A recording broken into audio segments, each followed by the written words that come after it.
Hello everyone, my name is Sheri Shereni. If you haven't been joining us in the past series, welcome to our series. It's about maximizing your potential. So we are looking at some of those things that can derail you from maximizing your potential. The sort of things that are generally called the little foxes that spoil the vine. And today we're going to look at one of those things that can undermine your potential, take you away from your focus, and it's around managing people. We all know that we live within the context of people. People are good, people are there to enrich us, we cannot be islands among ourselves. But in certain times, people become our problems. And if you are like me, one of my inspirations is the Bible. Paul actually said, "You all did run well. Who distracted you from running the race that you were running and running well?" So it's generally about a who, not a what. Now, when we are looking at the who's, who is who within your life? We are looking at who within the space of your time. We are looking at who within the relevance of the gifts and talents that you have, and we are looking at who within the space of the treasure or of the wealth or of the resources that you have and their relevance to that.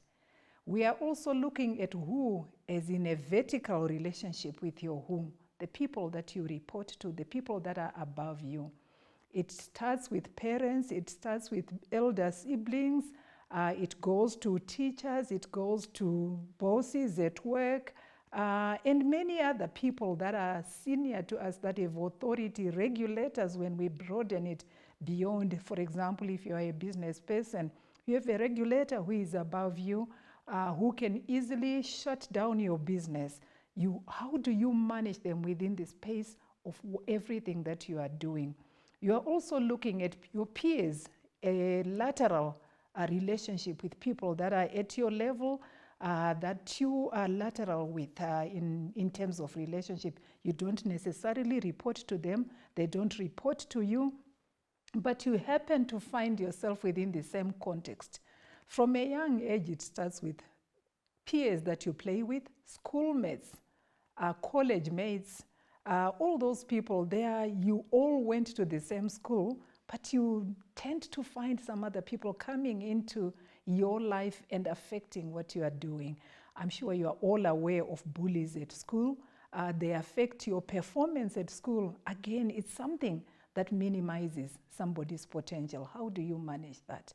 And then you are looking at people that are below you, people that look up to you, people that report to you. So in all those 6 areas that I've just quickly highlighted to you, I want to tell you that there are tools to help you manage people. There are principles that are effective in you identifying how to manage people. The first thing that you have to identify within the context of people is, what's my place? Who am I in the context of these people? Let me take a family context, for example. In Africa, we have a large definition of family, and it includes an extended family. Who are you within the context of that family? Because once you know who you are, it defines the relationship of everyone around you.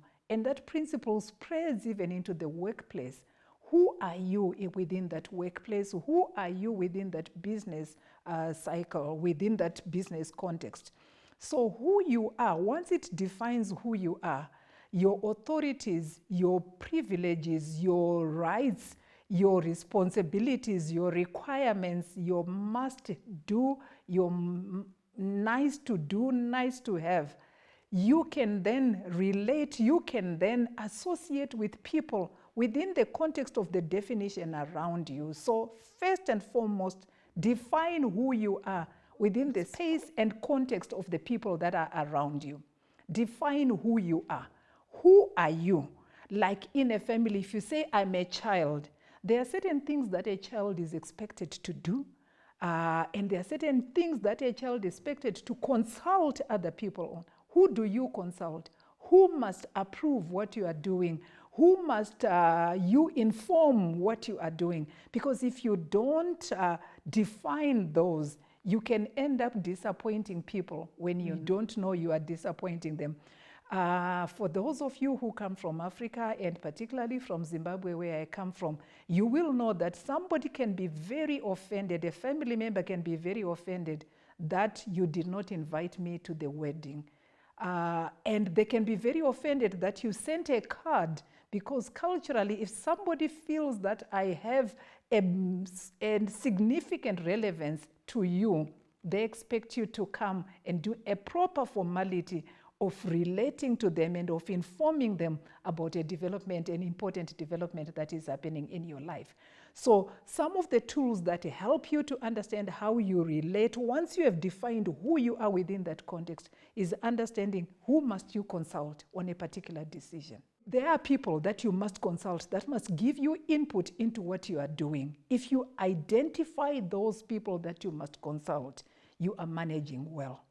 The next thing is you identify who must I inform. This is more an FYI.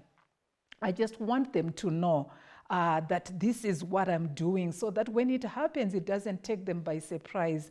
Otherwise, it can create other issues, other relational issues. It can complicate certain things going forward. So you identify, who am I to inform? Who should I inform? And then the other tool that you need to then take into account in your relationship with people is who must approve what I'm doing. Probably you are the final approver. If you are the final approver, then that's fine. But if you are a child, then mom must approve, dad must approve. If you are a subordinate at work, then the boss must approve.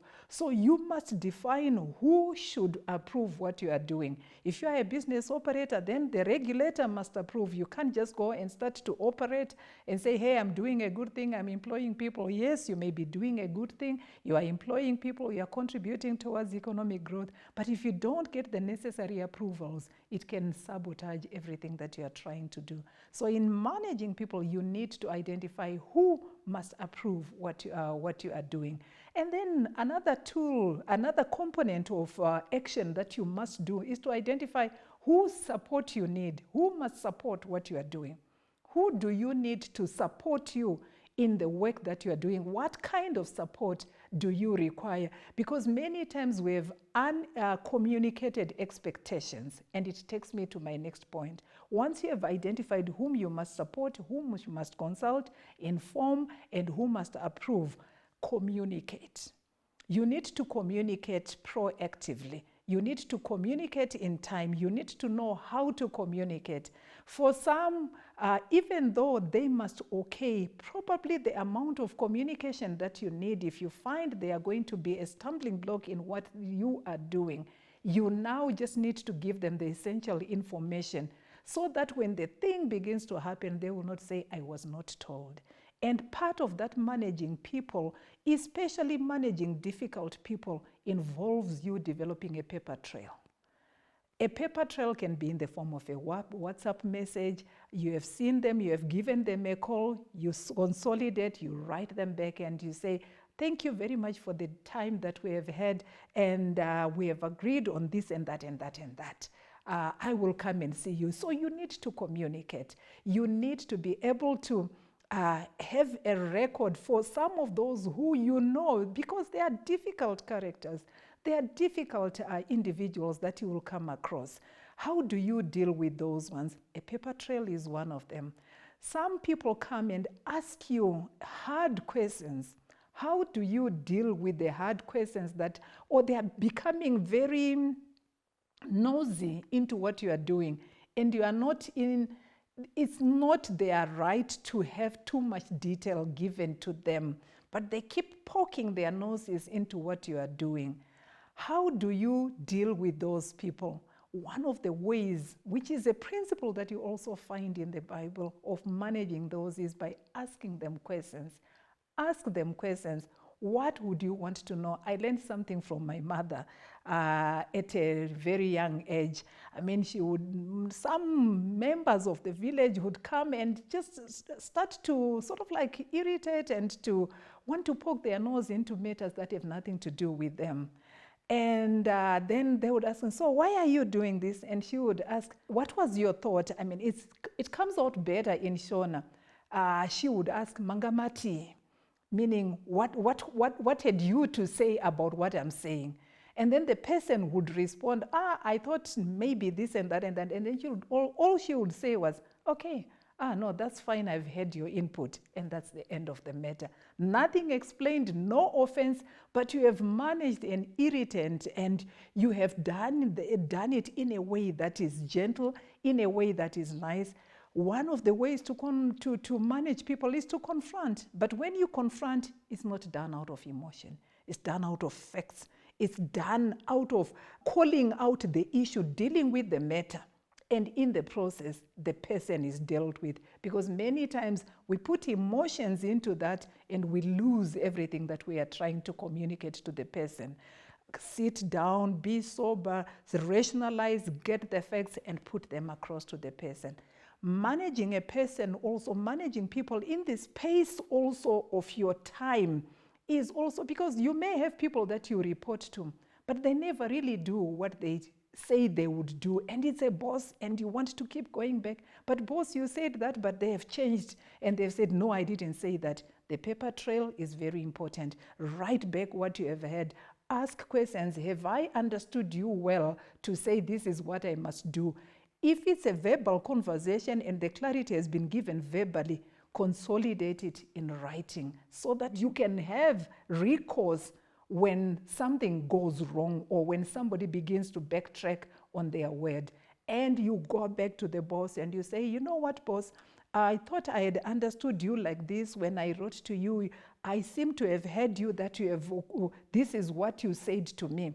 So help me understand. And that's one of the ways, the nice ways also to put across to a difficult person. Help me understand. Couching your language properly. Help me understand what you mean. Help me understand what this is intended to achieve. Help me understand the rationale behind this, rather than why are you doing it, because somebody may feel offended. People come with different persuasions. People come with different emotions depending on what's happening in the environment around them. You do not want to take that into your context. So managing people, manage people by identifying who is it necessary to consult, to inform, to support what you are doing, to approve what you are doing. Who are you in the context of there? Who are they in the context of your time? And manage people out of your time as well by blocking out certain appointments of your time and making those appointments of time with yourself. It's a very good routine. It's a very good habit to do. So learn to manage people. If you want to understand more, we will give you the tools. Come to our coaching classes and you will get more about how to manage as we really get into the nitty-gritties of managing people. But I hope with the little that I've shared with you, you've gotten a little bit of insight into how to manage people, especially managing difficult situations and difficult people, confronting them, asking them questions, and asking clarity out of them, creating a paper trail. We'll see you in the next session.